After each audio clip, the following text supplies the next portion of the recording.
اور بدیل جمال کی محبت کی کہانی ہے اور ذیلی سطح پر تصوف کی ایک دلربا داستان ہے۔ اس کہانی میں ہم انسانوں کے لیے کیسے کیسے سبق ہیں، دانائی اور حکمت کے دریچے ہیں کہ واہ ہوتے چلے جاتے ہیں۔ کلام میں درد ایسا کہ پڑھنے والے کا دل گداز کر دے۔ کلام میں یہ اثر آفرینی یوں ہی نہیں آتی، اس کے لیے شاعر کو خونے دل میں انگلیاں ڈبونا پڑتی ہیں۔ اچانک میں حال کی دنیا میں آ جاتا ہوں۔ ہماری گاڑی ٹیڑھے میڑھے راستوں پر رواں دواں ہے۔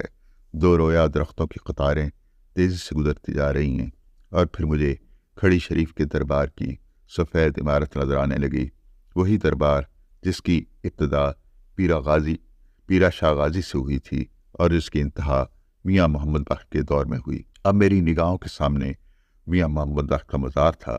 گاڑی سے اتر کر میں دربار کی طرف چلنے لگا۔ میرے ہمراہ وہی مانوس خوشبو تھی جس سے میں اپنے بچپن میں آشنا ہوا